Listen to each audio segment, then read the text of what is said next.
So I'm sitting down with my lovely husband because we've gotten questions about, there you are, about how he so wonderfully loved me through my hormone journey. And there's been some specific questions to have you answer from a man's point of view because he's been a huge support during all I've been a huge support. I know. So we're going to sit down with him and answer all. We're going to dig into the man's mind of walking with a woman with hormone imbalance. I've only been supportive. Only. Only. The whole time. He paid me to say that.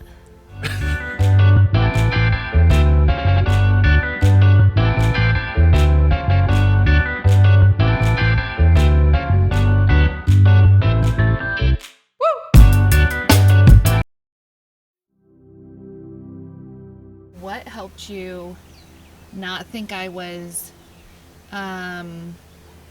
just choosing to be a bitch with the weight gain, that you actually believed me, that I wasn't just eating too much or being lazy? Like you believed my symptoms and you also advocated for me. So maybe what helped you keep loving me while I was a bitch to you, a hormonal bitch, let's say that. I think at the beginning was seeing you actively try various methods to gain your sanity, whether that would be diet, working out. And I'm just talking about weight gain. I'm talking about even your mental and emotional sanity by doing different things, resting, trying to recover, trying different avenues to recover from the, body, mind, spirit, and having no success. Like not even, there was one time I remember, because it wasn't too far out that I had done a few marathons, and so, seeing you change a diet and be active, and then seeing you continue to gain weight at a rapid pace, clicked that said, okay, something is not right, because you're eating healthy and you're active. You should at least be, remaining neutral, if not losing weight, and yet you're gaining, and not gaining slowly, but gaining rapidly. So something else is going on.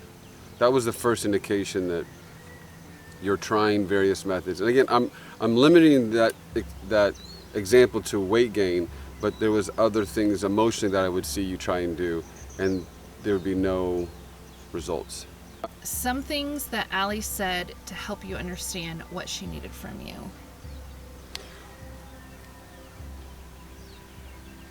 Honestly, I think that was probably one of the biggest struggles. There's lots of things that Allie is really good at, and some things she can be better at. And some of the things she can be better at is her clearly communicating what she wants or needs. And she even still struggles because she herself doesn't always know what she wants or needs. And so when she would just flat out, and I think this is for any guy and any wife, regardless of hormones, the more blunt and straightforward a wife can be to her husband, the better. I understand that wives want husbands to want these, I want you to want to whatever. And we ourselves as men, we want our wives to want to blank, blank, blank. And so we actually both understand that.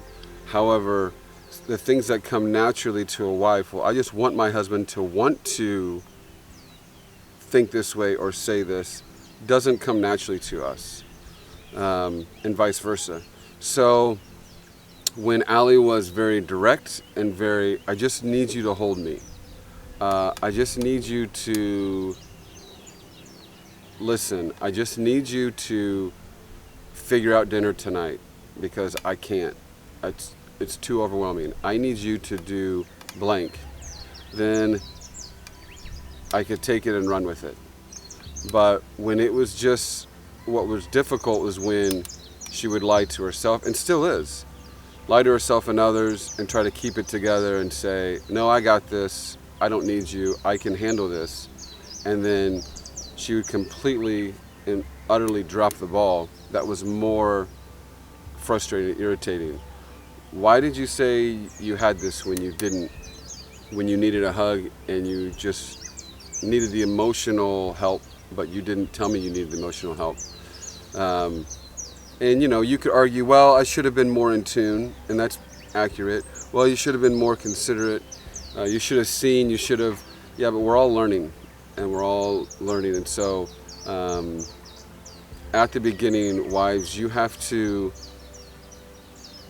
treat your husbands, you need to be very clear with what you need from them and be patient with them.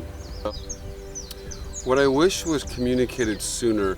So we were also seeing some relational therapists because there was just so much,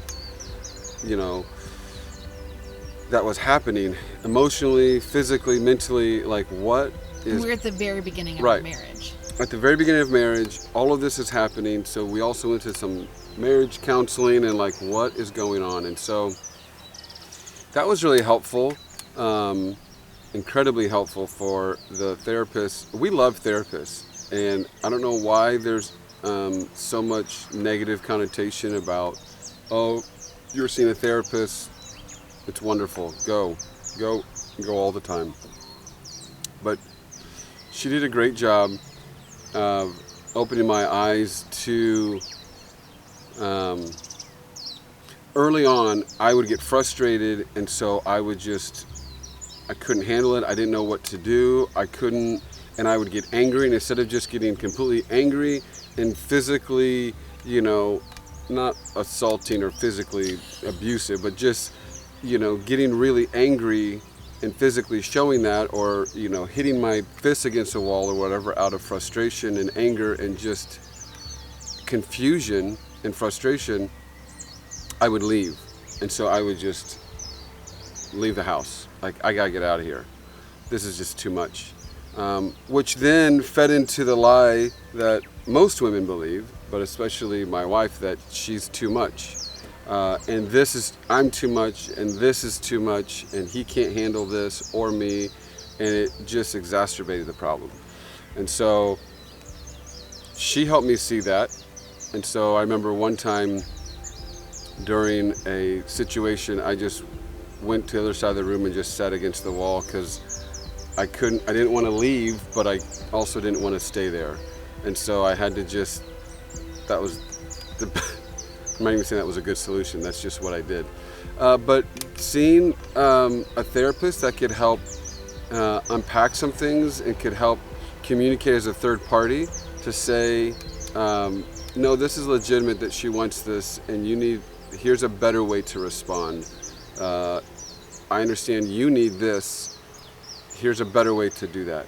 And you don't have to go to a licensed therapist, but if you can find some wise counsel, even if you're not a churchgoer, if you can find some wise counsel, not just of the world, but someone that can give some wise biblical counsel, even if you're not a Christian, there's some great counseling there that you can get that can help you unpack some of that can, as a third party, find a good older couple, find a good this or this that can help you process and sort through some of that.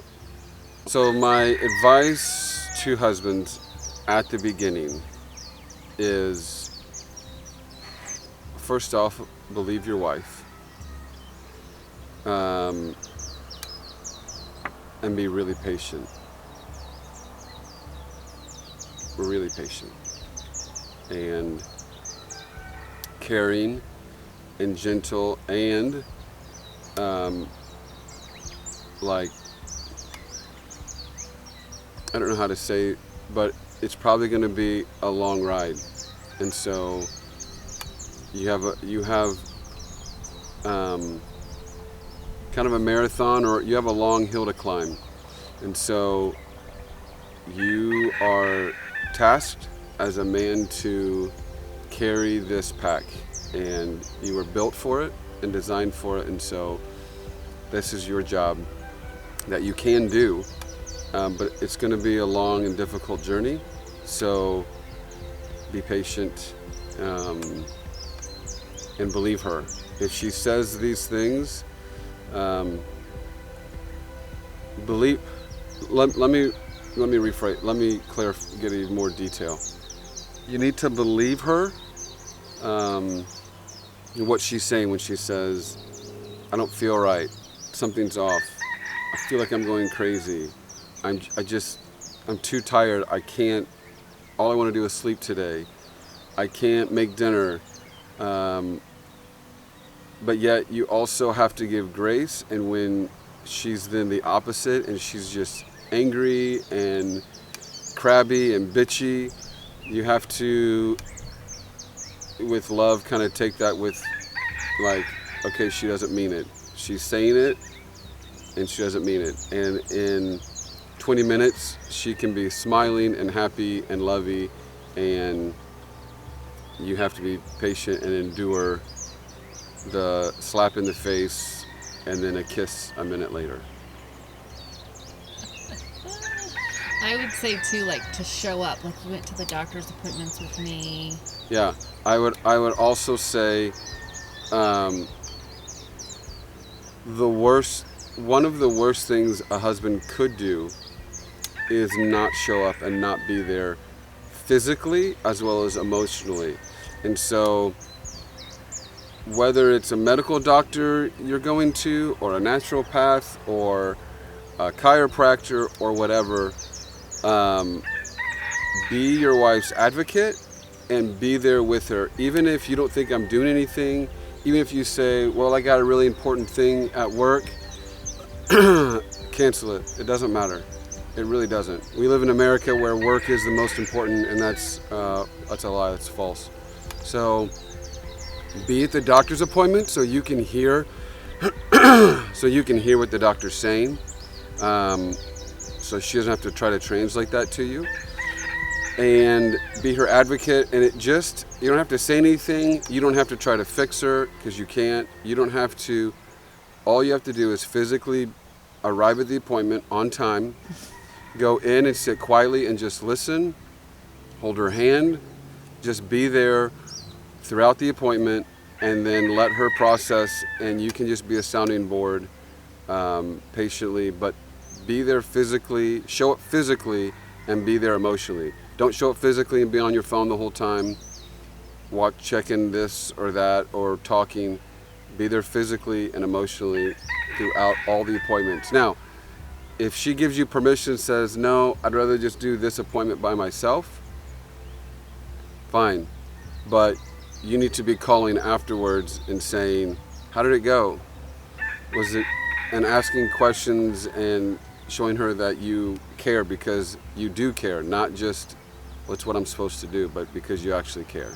So, many wives or women that are listening to this probably think that I'm just a stellar husband because of all this advice I'm giving, and I'm not.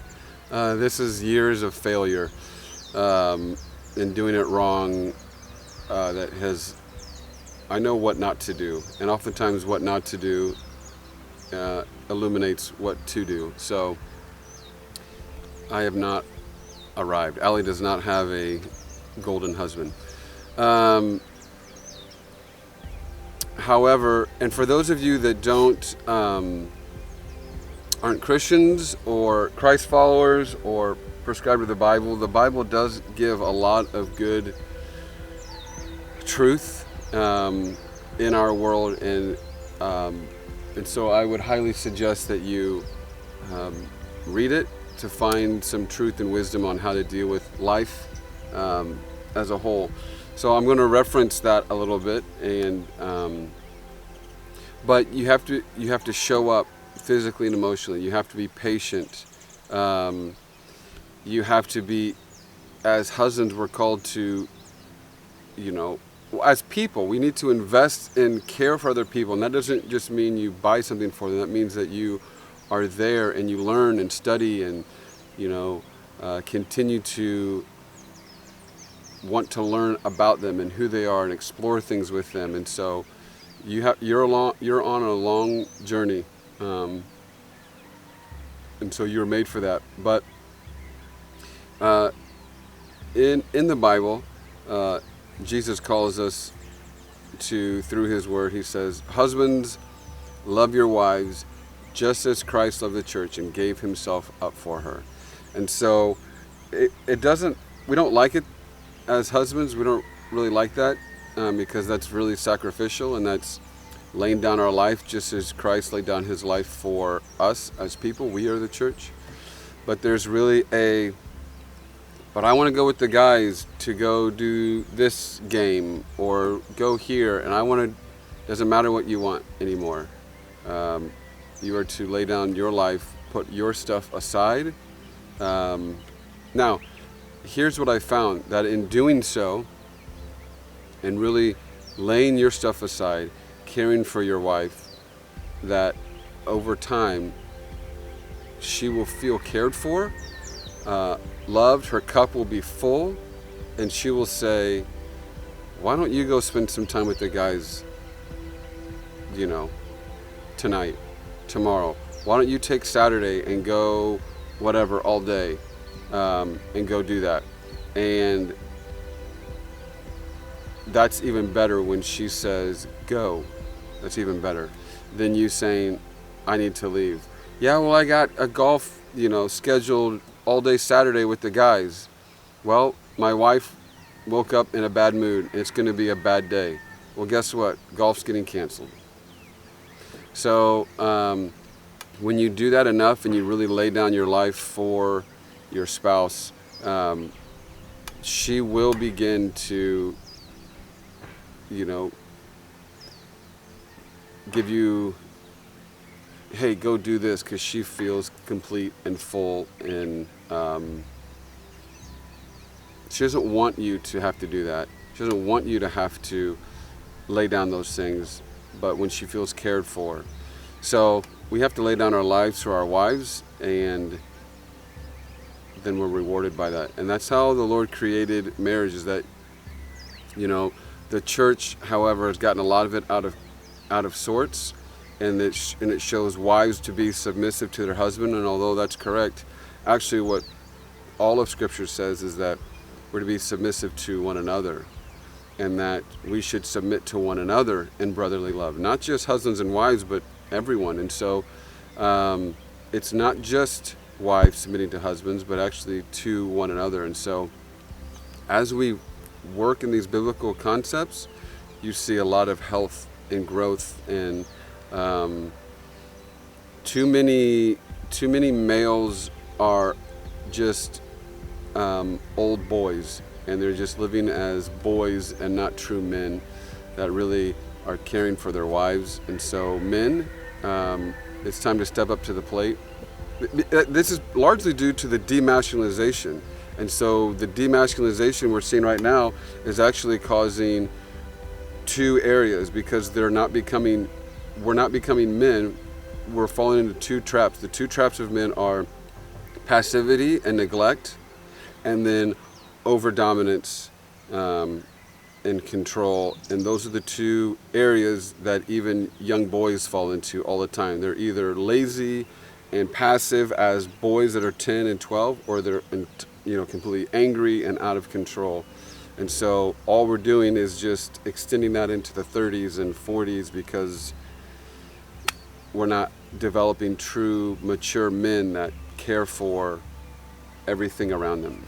So men, be cultivators, care for those around you, love your wife, lay down your life for her, listen to her, believe her, be there for her physically, at whatever she needs physically, emotionally, mentally, and put on your big boy pants. It's going to be a long ride.